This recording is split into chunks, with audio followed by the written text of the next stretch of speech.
Jangan lupa subscribe channel YouTube TVRI Bengkulu, like, komen, dan nyalakan notifikasinya.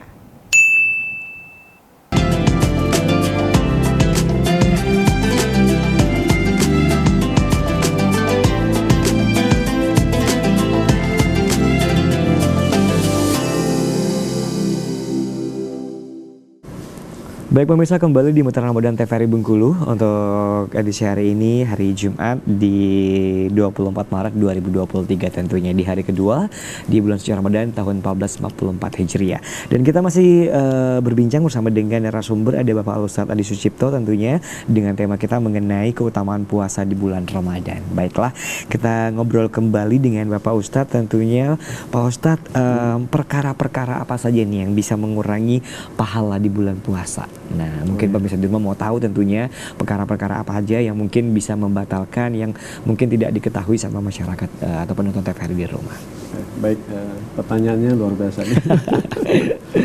Perkara-perkara yang bisa membatalkan pahala puasa. Iya. Ya, kalau membatalkan puasa kita tahu ya. Iya, makan dan minum. Makan minum ya, atau berhubungan sama istri gitu ya. Atau haid dan nifas. Iya. Maka untuk perkara yang membatalkan pahala puasa, Iya. membatalkan pahala ya, bukan puasanya. Nah, apa itu? Dalam hadis sahih disebutkan, Nabi mengatakan ada 5 perkara, 5 perkara yang bisa membatalkan ibadah puasa kita. Yang pertama dusta. Nah, gitu. Baik. Dusta, bohong. Ya. Dia berpuasa tapi dia berbohong. Oke. Ya. Dari mana? Ya, saya dari sana gitu ya. Padahal bukan dari sana ya. Mungkin dia supaya nggak kena marah ya, atau yang lainnya, sehingga dia berdusta. Ditanya, siapa yang ngambil ini? Bukan saya ya, padahal dia yang ngambil ya. Maka dia berdusta ya. Maka orang-orang yang berdusta tentu akan berguguran pahala puasanya. Maka kita nggak boleh berbohong. Alaikum bisidqi, hendaklah engkau jujur. Fa inna sidqa yahdi ilal birri. Sesungguhnya jujur itu membawa kita kepada kebaikan. Wa innal birra yahdi ilal jannah, dan kebaikan itu akan mengantarkan kita ke surga. Jadi perkara jujur ini ya harus ada pada diri kita. Kemudian jangan pernah kita berdusta. Mengapa?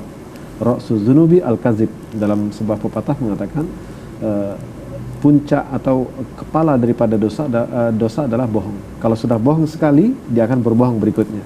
Sudah berbohong berikutnya akan terus berbohong gitu. Apalagi saat berpuasa. Yang itu yang pertama. Yang kedua yaitu sumpah palsu.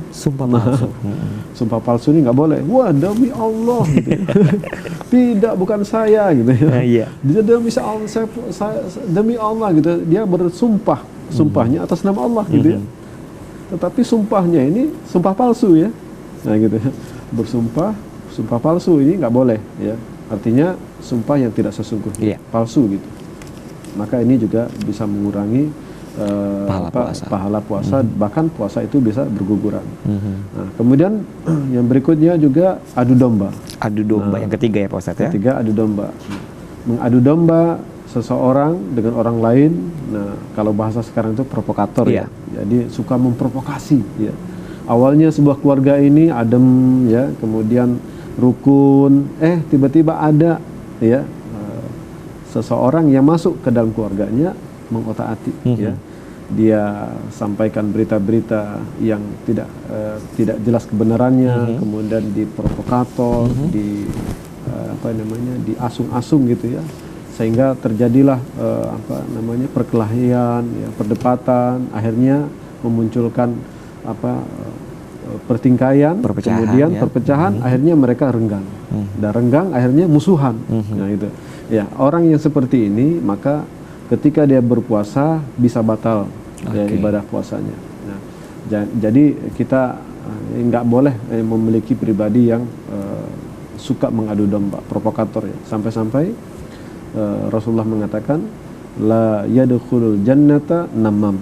Tidak akan masuk surga orang yang suka mengadu domba. Nah, seorang muslim, seorang yang berpuasa, ya, maka tidak hanya menahan nafsu dan lapar, juga nggak boleh kita mengadu domba, ya, mengolok-olok gitu juga nggak boleh. Nah, maka hal yang ketiga ini, mengadu domba, itu juga termasuk perkara yang bisa membatalkan pahala puasa.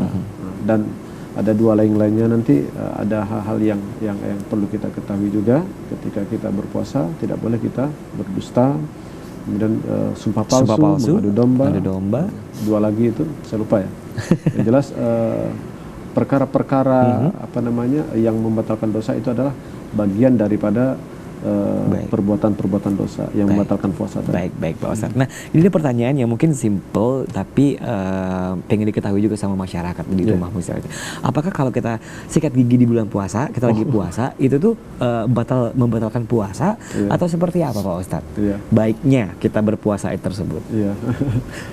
Perkara sepele ya, tapi ini penting. Jadi penting juga ya. Benar. Baik, berkaitan dengan seseorang yang ketika berpuasa ada nilai plusnya atau Allah angkat derajatnya, keistimewaannya orang berpuasa itu riyah atau angin hawa mulutnya yang keluar dari mulutnya itu yang kurang sedap itu lebih baik daripada minyak kasturi. Ya gitu. Ini penghormatan untuk orang yang berpuasa. Jadi kalau nafasnya kurang sedap itu lebih baik di sisi Allah Subhanahu wa taala. Mengapa? Karena dia berpuasa. Nah, selanjutnya apakah kita membiarkan saja? Artinya dia sudah makan sahur, kemudian nggak gosok gigi sampai waktu buka puasa makan nggak gosok gigi juga. Besoknya juga kayak gitu. Anggapannya karena kan walaupun bau kan lebih bagus daripada aroma kasturi gitu. Tapi nggak kayak gitu juga nggak seperti ini ya. Artinya tetap kita harus menjaga bau mulut kita dan juga dengan cara tetap menjaga kesehatan. Nah, bagaimana hukumnya yang ditanyakan tadi?